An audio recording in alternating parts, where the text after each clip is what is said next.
Hello everybody, this is Servane from OGUNTE, and today we have Theresa Burton from Buzzbnk. So a little bit about me. My name's Theresa Burton. I'm CEO and co-founder of Buzzbnk. And what drives me is I see a real amazing opportunity to get people involved in social investment at the £10 and £20 level. So, for £10, you too can be a dragon in the den of social investment. What we recognized 2.5 years ago was that there was this real gap in trying to get seed funding and angel funding for startups, and also just for new and innovative and risky ideas. And we'd also come across examples of crowdfunding in the private sector, like Servane and Kickstarter.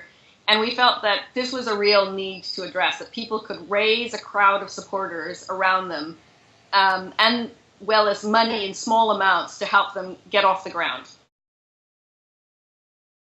In the States, there's a very well-known crowdfunding website called Kickstarter.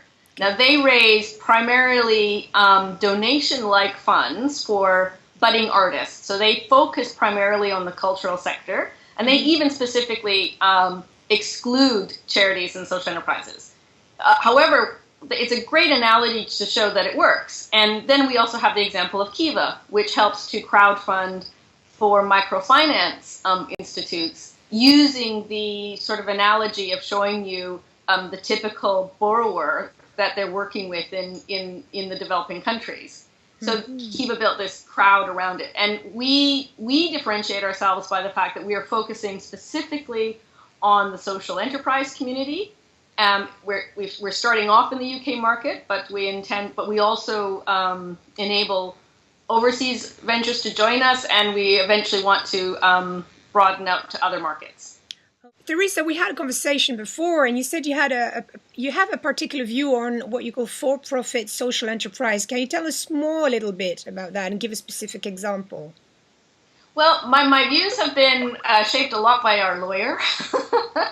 Okay. We worked with Stephen Lloyd from Bates, Well and Braithwaite to help put Buzzbnk together. And Buzzbnk itself is a social enterprise LLP, which is something he's working on now to make a sort of a more formal structure. Okay. But fundamentally, we just had to draw a line in the sand. Everybody has a definition of what they think a social enterprise is. And we needed to agree with our investors, who are charities, so the Esme Fairbairn Foundation, Tudor Trust, and with their lawyers, about what they could support through social investment through us. So we just drew the line in the sand.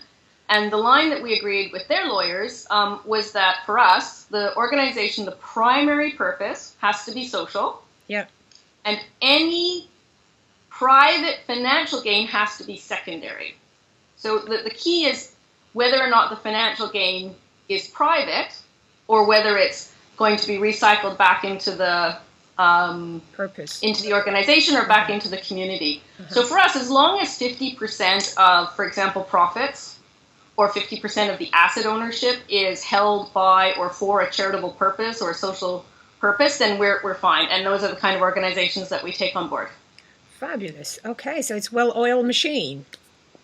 Well, it took a lot of work with the lawyers, and it's still a very emerging field. Okay. And you still will hear from other organizations where they've talked to their lawyer who says, no, we couldn't do that. But I think that Esme and Tudor, and together with Bates, Wells and Braithwaite, are leading the way to show that actually there can be a more flexible arrangement in terms of how far charities and trusts and foundations can invest in social enterprise. So I hear that you're inviting all stakeholders at the table to think about the legal structure here. Absolutely.